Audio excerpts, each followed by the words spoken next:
자, 오늘 돌아보시는 말씀을 한번 같이 나눠보도록 하겠습니다.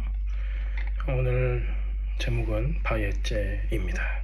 창세기 28장 10절에서 32장 3절까지의 모습 본문을 가지고 같이 어떤 내용인가 보겠습니다. 바예제는 그리고 그가 나갔다 라는 히브리 단어를 그 구절을 딱 그대로 가지고 바예제라고 썼습니다. 그리고 했더니 이제 그 앞에 이야기가 이제 연결이 된다는 거예요. 앞에 이야기는 야곱이 에서에게 사기를 쳐서 그렇게 장자권을 가지고 도망을 가고 두려워서 이제 하란으로 떠나는 그 이야기입니다. 여기서는 굉장히 큰 어떤 그 반전의 모습을 가지고 있습니다. 왜냐면 우리가 장자권을 얻었다 그러면 우리가 모든 것이 다 끝났다 이렇게 생각을 해야 되는데, 이때부터가 굉장히 이 야곱이라는 사람의 생애 가운데 가장 어려운 시간으로 진입을 하게 됩니다. 그리고 이것을 이겨내면은 또 좋냐? 또 그것도 아니에요. 그래서 우리의 삶은 항상 그 굴곡이 있다, 내려가고 올라가고 하는데 어려운 시간은 정말 많이 겪는다. 우리가 이런 부분들을 좀 볼 수가 있는 것 같습니다. 그래서 야곱의 삶 가운데 너무 귀중한 그리고 너무 어려운 이 시간을 이렇게 가는데 굉장히 큰 역설이 여기 안에서 나타납니다. 그는 왜냐면요, 아버지 이삭한테 이 축복을 받고 그 땅에 대한 상속권도 받고 또 제사장의 권리, 이 장자권에 들어있는 이것도 다 받았음에도 불구하고 형이 무서워서 또 자기가 죄를 진 것 때문에 그 땅을 떠나서 망명길에 오릅니다. 도망을 가야 되는 거예요. 근데 요거는 단순한 도피가 아니죠. 그냥 도망만 가는 게 아니라 이 시간을 통해서, 이 어려운 시간을 통해서 또 그 이후에 있을 20년 동안에 그 받던 아람의 그 시간을 통해서 이스라엘 민족이 세워집니다. 그 어려움을 통해서. 그러니까 우리들이 삶을 대할 때 어려운 일이 항상 와요. 오는데 이것은 저주고 어둡고 내 인생 가운데 없어져야 할 부분이고 이런 식으로 우리는 생각을 합니다. 그런데 분명히 야곱도 내가 왜 그랬을까, 내가 왜 엄마 말을 들었을까, 뭐 장자권이 뭐길래 내가 이런 짓을 했을까, 굉장히 후회도 많이 했을 것 같기도 하고, 그 형한테 그리고 그 형의 아들 장자 조카한테 쫓길 때도 그 미드러시에서 그렇게 나와 있거든요. 쫓길 때도 너무 힘들었을 것이다. 그리고 내가 이게 도대체 그게 뭐라고 이거를 사기를 쳐가면서까지 이렇게 했는가. 처음에 이제 자기 아버지한테 속일 때도 어머니한테 그렇게 얘기를 하잖아요. 내가 축복은 고사하고 저주를 받을까 두렵습니다 이렇게 얘기를 하는 것처럼 두려움이 굉장히 많았던 겁니다. 그래서 이스라엘 민족의, 그런데 이 시간 후회하고 어렵고 하는 이 시간을 통해서 하나님께서는 야곱을 통해서 이스라엘 민족을 형성을 하십니다. 그리고 그 이스라엘 민족도 어떻게 되는 거예요? 나중에 미래에 망명을 하고 귀환을 하고 이 포로기가 되면은 다른 나라로 도망가게 되고, 마치 죄를 져서 도망가듯이 도망가게 되고 열방으로 흩어지고 디아스포라가 되고, 마지막에는 이 고토 귀환 사역으로 인해서 하나님께서 다시 이스라엘로, 예루살렘으로 이 사람들을 다시 끌어모으겠다. 그 모습, 그 패턴. 그래서 죄로 인해서 열방으로 나갔다가 다시 돌아와서 회복되는 이 패턴이 야곱에게, 그리고 야곱이 이것을 성취했을 때는 이스라엘이라는 이름으로 불리고, 그리고 우리 모든 사람들도 이렇게 죄악으로 인해서 떠나갔다가 다시 회복이 돼서 돌아오는 이 패턴을 그대로 보여주고 있는 겁니다. 이게 이제 야곱으로부터 나오고 이것을 완성했을 때 이스라엘이라는 이름을 받는다는 겁니다. 자, 모든 믿는 사람의 영적 그 여정을 상징을 하고 있어요. 그리고 궁극적으로는 예수님, 우리 메시아이신 그리스도이신 예수님의 삶과 사역을 비추는 정말 그 여러 가지 예언적인 모습들을 잘 보여주고 있습니다. 그래서 오늘 본문을 대하면서 어느 부분들이 예수님을 나타내는가, 이런 부분들을 잘 보도록 하겠습니다. 오늘은 자세하게 보지는 않고 굉장히 러프하게 어떤 내용인가 전체적인 사진을 좀 보려고 해요.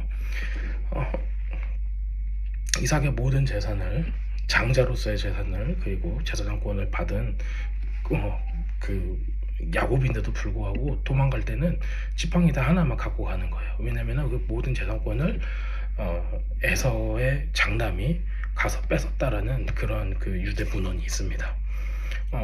우리가 만약에 이렇게 생각해 볼 수 있는 것 같아요. 이삭이 모든 재산, 장자한테 주는 그 재산을 주었다라고 하면은 라헬과 레아한테 그 신부값을 냈을 거예요. 그리고 정정당당하게 이렇게 자기 아내를 받을 수 있었을 건데 이 야곱은 그러지 못했다는 거예요. 그래서 재산을 다 뺏겼다, 우리는 이렇게 볼 수가 있습니다. 그래서 모든 것을 다 뺏긴 채로 아무것도 없는 상태에서 지팡이만 하나 들고 그 신부를 구하러 부모님의 말씀에 따라서 그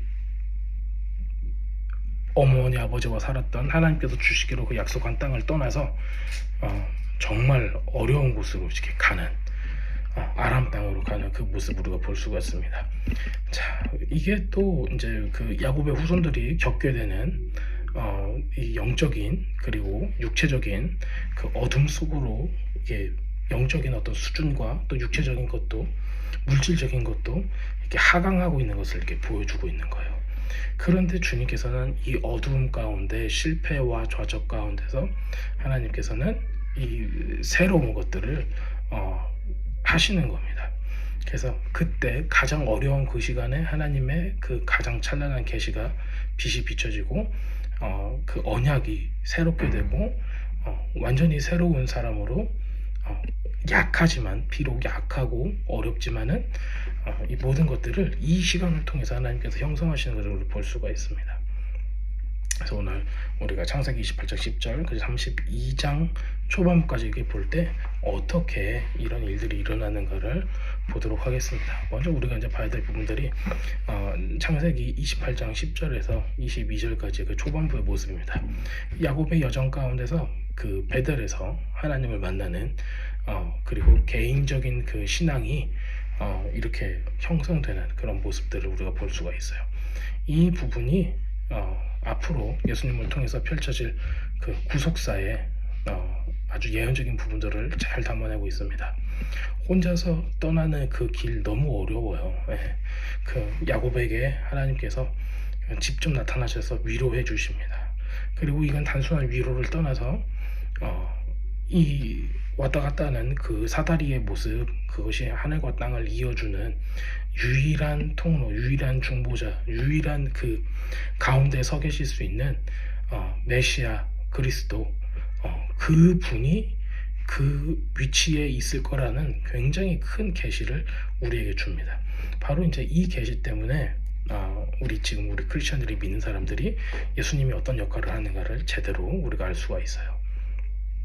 그래서 야곱이 꿈을 꾸고 그곳에서 세운 돌기둥이를 세우고 이 돌기둥이 무엇인가, 그래서 예수님하고 어떻게 연관되어 있는가, 우리가 이런 것들을 다시 한번 자세히 보도록 하겠습니다. 자, 창세기 28장 10절에 야곱이 부엘셰바를 떠나 하란 땅으로 향하여 가더니 한 곳에 이르러는 해가 진지라, 이렇게 기록하고 있어요. 부엘셰바는 맹세의 우물, 그러니까 주님께서 맹세를 하셨다, 이 약속의 땅을 주시기로 맹세를 하셨다, 그 곳을 떠난다는 겁니다. 그 하란 땅으로 향하는데, 하란 땅은 어떤 뜻이냐면, 하란은 교차로라는 뜻을 가지고 있습니다. 그러니까는 영적인 교차로 거기 가운데 있다. 우리는 그 영적인 교차로 가운데 있다. 어떤 상태죠? 하나님의 언약과 맹세가 있는 곳을 떠나서 하란 땅, 이 바단 아람이라고 하는 이 아람 땅으로 떠난다는 거예요. 자, 그러니까 얼마나 마음이 어려울까요? 불확실한 미래가 있고요, 세상적이고 하나님의 그 장소가 아니라 다른 곳으로 향해서 이제 가고 있어야 된다는 겁니다. 그곳에서 신부를 취하기 위해서요. 분명히 축복을 받았고 장자권을 받았는데도 이 야곱의 손에는 지팡이 하나뿐 없었어요. 자기의 재산도 없고 어떤 권력도 없고 아무것도 없는 상태였습니다.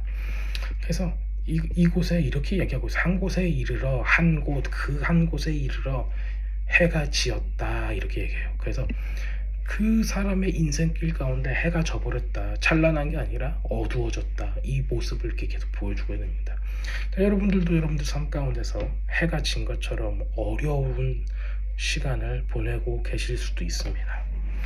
자, 이 여정은 해가 지는 것과 함께 시작이 되고, 이게 우리의 영적인 어둠도 의미하고 있다는 겁니다. 하란 땅은 어떤 곳이에요? 영적인 정체의 장소를 상징합니다.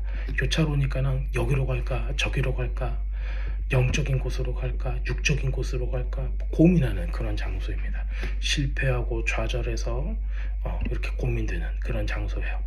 그래서 신자들이, 믿는 사람들이 약속의 땅으로 여정을 완수하지 못하고 이렇게 하냐 저렇게 하냐 포기하냐, 이런 모습을 볼 수 있는 영적인 어떤 의미를 가지고 있는 땅이 하란 땅이라는 겁니다. 자, 하란은요, 아브라함의 형제 나홀이라고 듣죠. 나홀은 뜻이 코고는 사람이에요. 그러니까 영적으로 잠들어 있는 사람을 뜻합니다. 그런 성읍으로 알려져 있어요. 그래서 바벨론, 이 세상의 종교 시스템에서 나와서 이 세상의 종교 시스템에서 우리가 종교적으로 잠들어 있다, 살아계신 하나님과 성령님 가운데 있는 게 아니라 영적인 잠자고 있다. 그래서 성경은 계속 바벨론에서 나오라고 얘기를 하죠. 네. 그래서 음녀 바벨론, 여기서 나와라, 세상에서 나와라, 또 영적인 잠자는 그런 종교성에서 나와라, 이렇게 계속 얘기를 하고 있는 겁니다. 근데 우리는 어떻게 하죠? 계속 코 골면서 자고 있는 거예요. 그게 바로 나홀이라는 뜻이고, 하란 땅에서 이런 일들이 일어났다, 그렇게 얘기하고 있습니다.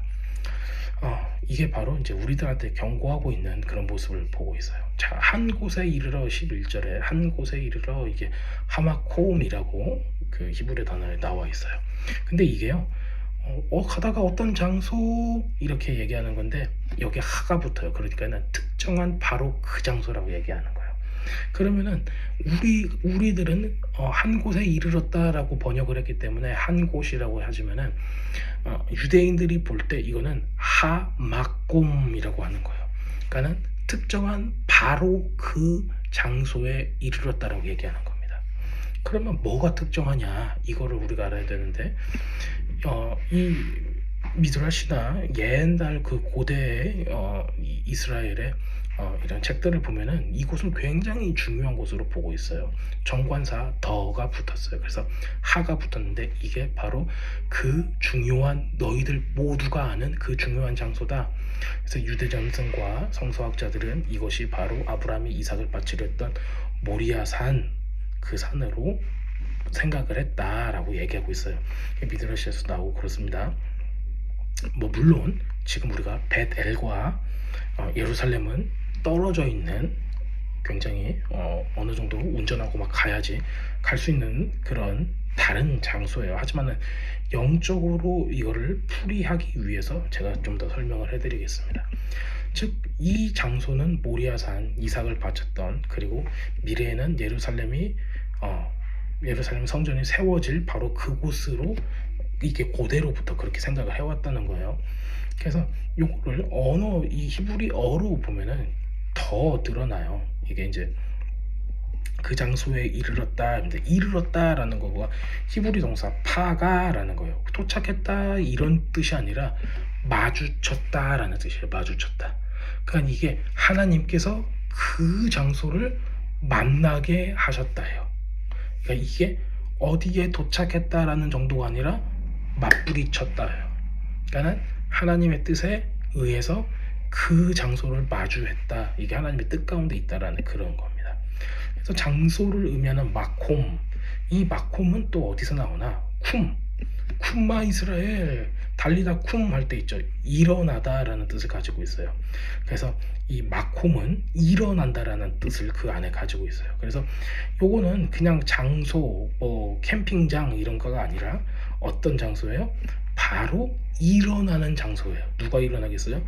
죽음에서 부활하시는 예수님 메시아가 일어나는 장소라는 겁니다. 그래서 죽으시고 다시 일어나시는 바로 그 장소, 그게 아주 하나님의 타임 가운데, 하나님의 시간 가운데 이 야곱이 어려움 가운데 들어가는데, 거기서 그 장소를 만나서 거기가 하나님과 만나는 그런 장소가 된다라는 겁니다. 이게 누구하고 연결되어 있어요? 메시아이신 예수님하고 연결이 되어 있다. 그분이 죽으시고 일어나실 곳. 그러니까 이게 예루살렘의 그 모습을 우리가 볼 수가 있어요. 그리고 이제 실제로 베델도 굉장히 예루살렘하고 가깝습니다.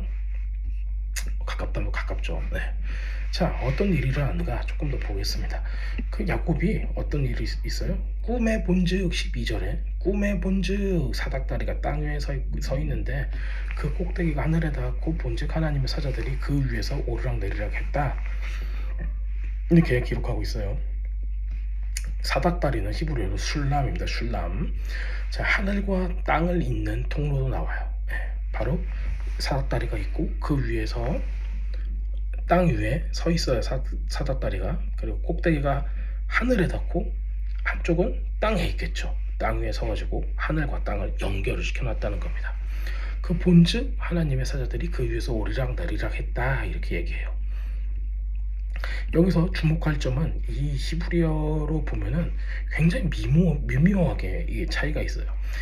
천사들이 사다리 위에서 오르락내리락 했다라고 볼 수도 있는데 이거를 그 위에서 보라는 단어를 써요. 그러니까는 그것 위에서가 되기도 하는데 그 위에서가 될 수도 있어요.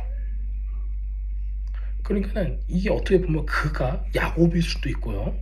그가 하여튼 어떤 사람이라는 거예요. 어떤 사람 위에서 오르락내리락 할 수 있다라는 거를 얘기를 하고 있는 거예요. 이걸 제가 이제 오늘도 여기 메시아닉 콩그리게이션에 가서 예배를 드렸는데 거기서도 이제 성경학자가 이 비슷한 얘기를 하더라고요. 이게 천사들이 사다리 위에서 오르락내리락 한 게 아니라 야곱 옆에 누가 있었거나 아니면 야곱 자신이 되거나 그 위에서 천사들이 오르락내리락 했다 이런 이야기를 하고 있습니다. 이것을 뒷받침하는 거가 바로 신약에 나오는데 요한복음 1장 51절 요한복음 1장의 맨 마지막 절에 이게 나옵니다. 예수님께서 나다나엘에게 이렇게 얘기합니다. 나다나엘한테 진실로 진실로 자 예수님께서 말씀하셨어요. 진실로 진실로 너에게 이르노니 하늘이 열리고 하나님의 사자들이 인자 위로 오르락내리락 하는 것을 보리라 하시니라. 자, 예수님께서는 친히 자신이 바로 야곱이 본 그 사다리 즉 하나님과 인간 사이를 연결하는 유일한 그 중간의 역할 중보자 유일한 통로 유일한 길인 것을 이야기를 하십니다. 자, 이 사다리가 땅에 발을 딛고 하늘에 닿은 것처럼 예수님께서 이 땅에 두 발을 디디셨어요. 그리고 예수님의 죽으심으로 하늘나라 하나님의 나라까지 연결을 시켰다는 겁니다.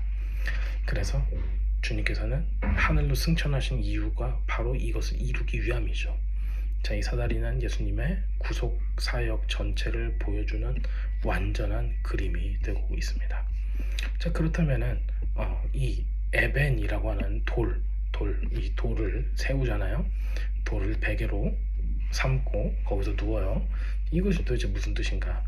거기서 유숙하려고 그곳에 한 돌을 가져다가 베개 삼고 거기서 누워서 잤다라고 얘기하고 있는데 그게 무슨 뜻인가를 좀 보도록 하겠습니다. 야곱은 자신이 베고 잤던 여러 돌들 가운데 특별히 그 돌이라는 단어를 씁니다. 그 돌 히브리어로 보면 하에벤이라고 그래요. 그냥 여러 돌이 있는데 그걸 다 얘기하는 게 아니라 꼭 그 돌 하나를 얘기하고 있는 거예요. 이게 단수죠. 당연히 하나를 가져다가 기둥으로 세우고 그 위에 기름을 붓습니다. 이 행위는 이렇게 돌에다 기름 붓는 거는요 여기 이 성경 전체에서 가장 처음 나와요. 가장 처음 기록된 거예요. 기름을 붓다라는 단어가 처음 나옵니다. 이게 히브리 단어는요 메시아흐예요. 마시아흐. 이게 메시아라는 뜻이죠. 이게 히브리어가 메시아흐, 헬라어로 하면 그리스도라는 뜻이에요. 그래서 여기다가 기름을 붓다라는 거가 그 반석에 기름을 붓다 그러면은 메시아흐라는 단어가 들어가는 거예요. 그리스도라는 단어가 되는 거예요. 그래서 그 에벤 그 반석은 기름 부음 받았다라는 거예요. 자, 그러면은 이 돌이 뭐겠어요? 바로 예수님, 예수 그리스도, 예수님 메시아라는 겁니다. 그래서 야곱은 자기가 알지 못했지만은 장차 오실 메시아이신 예수님을 예표하는 그 반석을 거기다가 기름을 붓게 되는 겁니다. 그리고 히브리 단어 에벤이 있어요. 에벤은요, 아부라고 하는 아버지를 뜻하는 아부, 아들을 뜻하는 벤이라는 거가 합쳐져요. 그러면은 아부벤이에요. 그래서 에벤이 되는 건데, 이 조합을 보면요, 아버지와 아들이 하나가 될 때는 뭐가 된다요? 반석, 돌이 된다라는 겁니다. 자, 건축자들이 버린 바로 그 돌을 가르칠 때도 에벤이라고 합니다. 그래서 아버지와 아들이 이렇게 연합될 때 그 연합이 된 상황을 모퉁이 돌이 되신 예수님 메시아 안에서 아버지와 아들은 하나다, 연합되었다라는 걸 볼 수가 있는 거예요. 자, 시편 118편 22절에 예언됐어요. 건축자들이 버린 돌이 진 모퉁이의 머릿돌이 되었나니 라는 말씀을 하고 있습니다. 그래서 이게 말씀하고 직접적으로 연관이 되는 거죠. 게다가 그 돌은 어떻게 해요? 야곱이 거기에다가 기름을 부었다라고 이야기를 합니다. 그래서 이 구원의 계획에 예수님을 가르치는 이 모습을 여기서 계속 보여주고 있다라는 거예요. 이게 어떤 사람이 재산도 뺏기고 죄를 졌기 때문에 도망을 가면서 하는 행위지만은 이것을 통해서, 이 가장 어려운 시간을 통해서 했던 이 행동들이 예수님을 나타내는 예표가 되었다라는 겁니다. 그리고 그곳을 베델이라고, 하나님의 집이라고 합니다. 그래서 이곳에서 거룩한 만남이 이루어졌다. 야곱은 하나님을 만나고 야곱을 통해서 하나님께서 이루실 그 언약을 확증을 받는 겁니다. 야곱은 조상들에게 주어졌던 언약이 자신한테도 이게 계속 이어지는구나 라는 것을 받게 되는 거예요. 그래서 이 가슴을 품은 채, 이 언약을 가슴에 품고 자기의 믿음과 인격이 연결될 만한 무대에, 바로 그 하란, 바단 아람 땅으로 어려운 그 발걸음을 계속하고 있습니다. 자, 야곱이 하란에서 몇 년을 보내죠? 20년의 세월을 보냅니다. 연단의 시기고 가장 어려운 시기였습니다.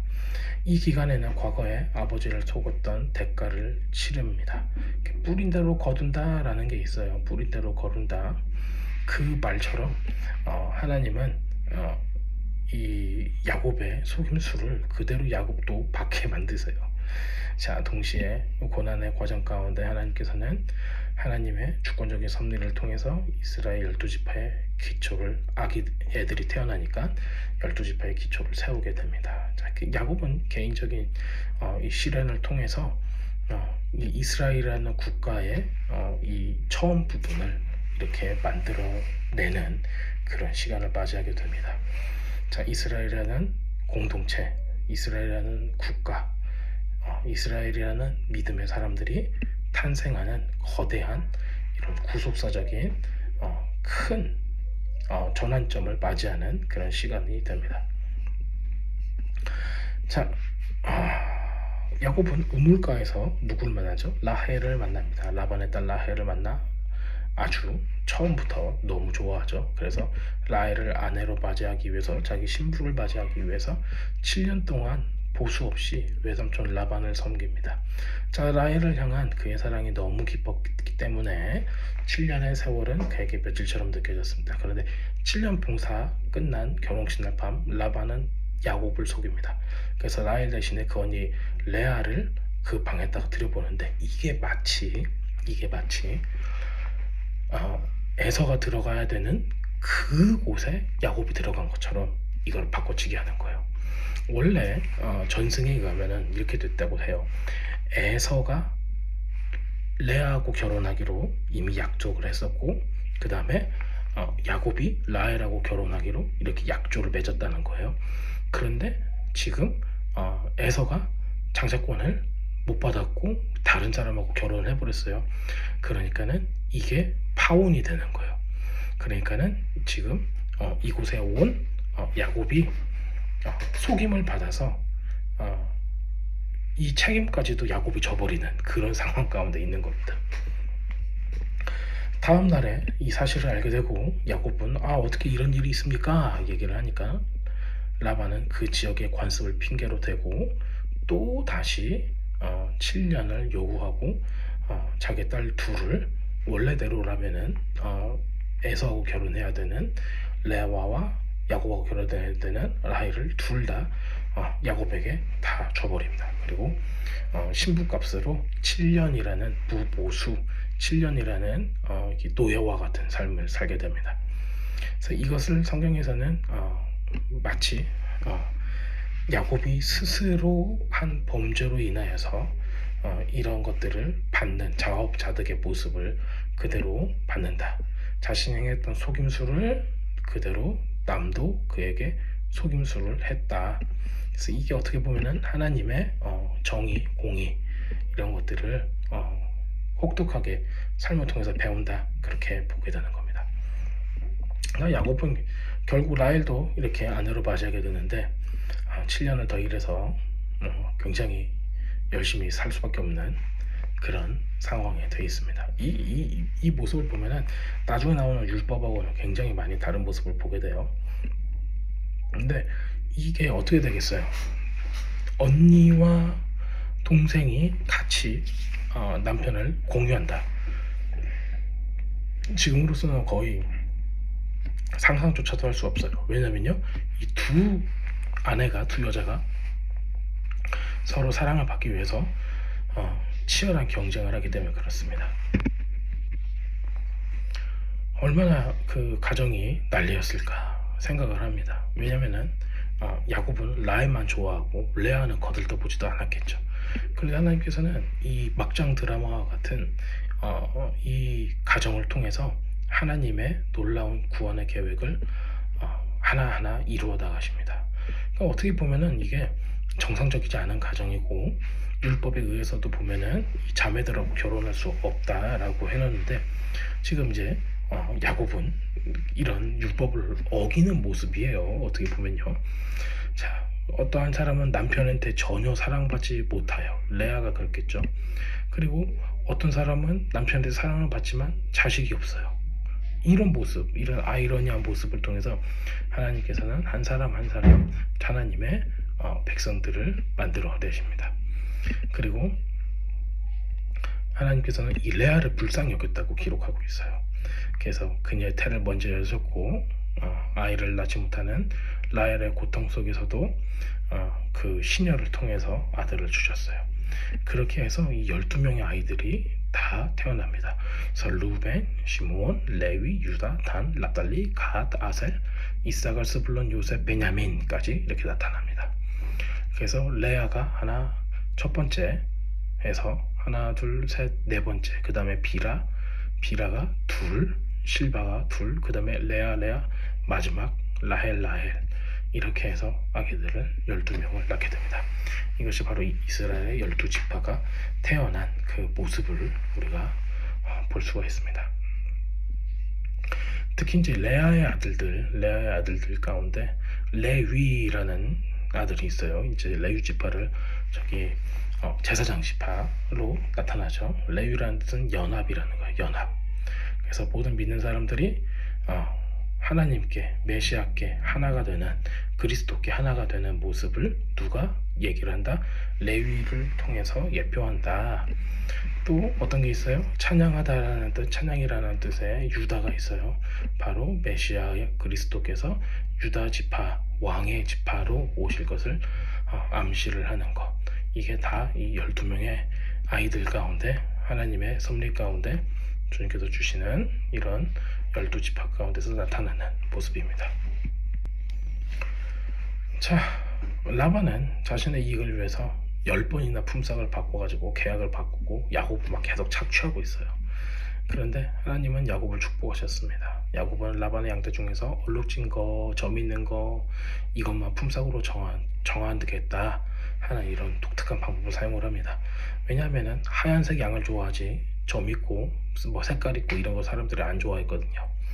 이게 어떻게 보면 우리가 막 매지컬한 이런 걸로 볼 수가 있지만은 창세기 31장에서는 야곱이 고백을 합니다. 이것은 꿈을 통해서 하나님께서 이거를 알려주셨다. 그리고 이것을 나는 그 꿈을 통해서 말씀하신 것을 믿었기 때문에 그대로 했다.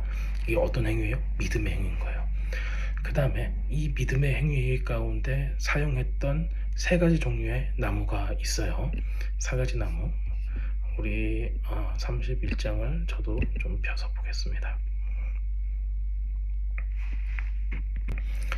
자, 이 세 가지의 나무가 나타나는데 어떻게 나오죠? 30장 37절에 이렇게 나옵니다. 야곱이 버드나무와 살구나무와 신풍나무 푸른 가지를 가져다가 그들의 껍질을 벗겨 흰 무늬를 내고 이렇게 얘기하고 있어요. 자, 버드나무는요, 희게 되다, 정결하게 되다라는 리브네라는 버드나무 히브리어에서 나타납니다. 그래서 정결함을 상징하고 있어요. 살구나무 럿즈 이러죠. 베델의 옛날 이름이에요. 그래서 옆으로 돌아서다, 떠나다 이런 뜻을 가지고 있습니다. 그래서 이게 거짓으로부터, 악한 것으로부터 떠난다 이것을 의미하고 있습니다. 또 그 아론의 썩난 지팡이, 그것이 바로 이 샤케드 럿즈라는 살구나무에서 나타납니다. 그 다음에 알몬이라는 플라타너스 나무인데, 이 나무가 껍질이 이렇게 살살 벗겨지는 그런 나무예요. 그래서 거짓의 껍질을 벗겨내고 그 안에 순수한 그 인사이드의 모습만을 드러낸다, 이런 뜻을 우리가 유추해 볼 수가 있습니다. 이거를 어떤 미신적으로 하는 게 아니라 우리가 이렇게 정결하게 되는 거, 또 죄악으로부터 떠나는 거, 그 다음에 진리를 바라보는 것으로 이것을 상징으로 본다, 이렇게 생각을 하고 있습니다. 자, 이 막대기들은 세상적으로 보면은 저거 본다고 해서 색깔이 이렇게 생긴 양이 나와? 말도 안 돼. 그러지만은 이 말도 안 되는 것을 하나님께서 말씀하셨기 때문에 그 말씀에 믿음으로 반응한 야곱, 이게 중요한 겁니다. 그랬더니 이렇게 믿음을 통해서 야곱의 소유는 심히 번창하게 됩니다. 그래서 하란에서 20년 동안 너무 어려운 시간을 이렇게 보냈지만 한 가정, 그리고 12지파의 조상이 되는 12명, 그리고 딸도 하나 있어요. 이런 아버지가 되는, 그리고 양과 소와 이런 가축대가 심히 많아지는 이런 부자가 되는 그런 모습을 갖게 되는 야곱의 모습을 봅니다. 그런데 여기가 야곱이 평생 살 그럴 때가 아니라는 거예요. 그래서 영원히 머물 집이 아니니까는 이 연단 시간이 끝나가니까 하나님께서 약속하신 그 약속의 땅으로 돌아가야 된다라고 말씀을 하시는 겁니다. 그래서 바로 이 세상 하란을 떠나서 이제 다시 언약으로 들어가는 모습이 창세기 31장, 32장에 걸쳐서, 32장 초반부에 걸쳐서 나타납니다. 야곱이 이제 하란으로부터 탈출을 하는 거예요. 이거는 어떤 모습이냐면은 그 나홀, 하란, 이 교차로 머뭇머뭇하고 상처와 실패와 여기서 움직이지 못했던 이 사람이 이제 20년의 세월을 통해서 하나님께 믿음으로 반응하는 법을 배웠고, 아이들을 낳고 가정을 이루어서 이 모든 기반이 되자 하나님께서는 이 사람을 데리고 나가시기를 원하셨어요. 그래서 야곱은 하란을 탈출합니다. 왜 탈출이라면은 몰래 나갔으니까 탈출이에요. 지리적인 이동 이것만 뿐만이 아니라 이 체제, 바벨론 종교가 아직도 거기에 있었던 거죠. 왜냐면 바로 아브라함이 나왔던 데 바로 그 하란 땅이니까 그래요. 자, 세상의 가치관 이런데, 이런 곳으로부터 영적으로 분리되고 거기서 빠져나오는, 그 구원되는 그런 모습을 우리한테 보여주고 있습니다. 그래서 라반의 집은 야곱한테 번영을 가져다 줬어요. 세상이 우리에게 번영은 줄 수 있어요. 돈, 물질적인 거 말하는 거예요. 하지만 동시에 세상은 우리에게 속삭이는 거예요. 이게 최고다, 이것만 있으면 된다, 하나님은 괜찮아, 나중에 해, 이런 식으로 우리에게 속삭이겠죠. 하지만은 인간적인 계산, 바벨론, 이런 죄악으로 물질로 물들어 있는 곳, 이런 곳이 우리의 종착역이 될 수가 없다는 겁니다. 그래서 야곱이 고향으로 돌아간다는 것은 하나님의 약속을 향해서 앞으로 나가는 그런 순종, 그 다음에 세상으로부터 나오는 이 거룩한 분리, 이런 모습들이 꼭 있어야 된다, 이것을 보여주고 있습니다. 하나님께서 야곱이 크게 번성하자 그를 대하는 라반과 그 아들들의 태도, 이것이 시기와 질투가 변해요. 그러니까는 하나님께서 자, 이렇게 야곱은 인간적인 계략을 그만 의지하고 하나님의 약속과 임재를 의지해서 약속의 땅으로 들어가는 시간을 받습니다. 자, 야곱이 가족하고 재산을 다 이끌고 이렇게 다시 가요. 이렇게 몰래 하란을 떠나는데 라헬이 아버지 집의 우상인 드라빔, 여신상처럼 생긴 조그만한 이런 그 신상이에요. 그거를 훔쳤어요. 이게 이제 그 라반이 이 야곱에게 그런 얘기를 하죠. 내가 점을 쳐봤더니 하나님께서 너에게 이러한 축복을 내리시는 줄 내가 알았다, 이렇게 얘기를 해요. 그게 이제 이 드라빔이 그 무당처럼 이게 얘기를 한다, 그런 그 미드러시나 이런 그 유대 서적에 나와 있어요. 그렇기 때문에 라헬은 아버지가 이 드라빔을 가지고 점을 쳐서 야곱이 어디로 도망갔다 뭐 이런 거를 알까봐 이 드라빔을 가지고 왔다라는 겁니다. 그래서 이게 이제 성경을 보는 어떤 사람들은 일부러 드라빔을 가지고 왔다, 라헬이 그래서 그걸 훔쳤다, 그것이 이교적인, 그리고 이 우상 숭배가 아직 안 끝났다, 뭐 이렇게 얘기하시는 분이 있는데 이 이스라엘의 라피들이나 이런 사람들은 라반이 드라빔을 통해서 야곱을 그리고 그 가족들을 저주할까봐, 그리고 그런 영적인 것을 알아낼까봐, 왜냐면은 이 라헬은 라반이 했던 것들을 점치는 그런 술법들을 알았기 때문에 이거를 못하게 하려고 이거를 가지고 왔다, 그렇게 되는 겁니다. 그리고 이제 그 갈르엣에 언약을 해요. 야곱을 막 추적해가지고 라반이 이렇게 결국에는 잡습니다. 잡아서 여기서 돌무더기를 쌓고 언약을 맺습니다. 근데 되게 재밌어요. 아람 사람인 라반은 거기를 여갈사하두다라고 얘기를 해요. 그 돌무더기를, 그리고 증거의 무더기라는 뜻을 가지고 있어요. 근데 이 히브리 사람 야곱은 어떻게 해요? 갈르엣이라는 단어를 씁니다. 그도 증거의 무더기라는 똑같은 의미를 가지고 있어요. 근데 두 이름은 같은 뜻인데 다른 언어를 사용을 하는 거예요. 무슨 얘기냐면요, 히브리 사람은 언약의 백성으로서 이 언어를 사용하고, 이방 사람은 아람어를 말하는 이 이방 사람은 같은 건데도 자기의 언어를 쓴다는 거예요. 단순한 화해의 증표가 아니에요. 이거는 분리되는 겁니다. 분리. 세상적인 가치, 하나님의 사람의 가치, 아람의 가치, 히브리인의 가치, 이 가치가 여기서 서로 넘지 않고 분리를 하겠다. 그것이 바로 이 증거의 무더기, 이 돌들이 증거가 되겠다, 이걸 넘어가지 않겠다, 이걸 얘기를 하는 겁니다. 그래서 약속의 땅을 향해서 우리 야곱과 그의 가족들이 이렇게 나갈 수 있게 됩니다. 그리고 이게 딱 나가자마자 야곱은 하나님의 천사를 만납니다. 하나님의 군대. 그래서 그게 두 개의 진이라는 뜻으로 막 한나임, 이게 뭐뭐임이 이제 복수거든요. 그래서 이게 누구의 그것이냐면은 군대가 하나님의 천사의 군대, 그리고 자기의 진, 하나님의 진, 하나님의 천사의 진, 자기의 진, 이렇게 두 개가 있다. 그래서 우리는 하나님의 천사들, 그리고 나와 우리 가족들, 이것이 하나가 연합이 돼서 두 개의 진으로 나간다, 이런 모습을 우리가 볼 수가 있습니다. 그래서 야곱의 오늘 이 본문을 통해서 보는 것은, 야곱의 여정은 참 기구한 운명을 가진 한 개인의 이런 어려운 삶, 이것을 넘어서 이런 어려움을 통해서 하나님께서 이스라엘 국가를 세우는 그런 모습을 볼 수가 있습니다. 마치 그 예수님께서 죽으시고 부활하셨을 때 그 엠마오로 가는 도상의 두 제자에게 나타난 것처럼 두려워서 막 도망가고 있어요. 그런데 주님께서 나타나셔서 이 사람들을 만나시고 성경에 대해서, 예수님에 대해서 증언하신 모든 것들을 이야기해 주셨던 것처럼, 야곱도 어려움을 겪고 다른 곳으로, 하란 땅으로 도망을 갑니다. 도망을 가는데 이제 하나님께서 은혜 베푸셔서 회복되고 가정도 있고 하나님께서 여러 모습으로 이 언약을 다시 기억하게 하셔서 귀환하는, 다시 이스라엘로, 다시 하나님의 언약의 장소로 돌아가는 그 모습을 봅니다. 신앙생활은 그런 것 같아요. 우리는 죄로 인해서 어떤 약속과 언약을 잃어버리고 쫓겨납니다.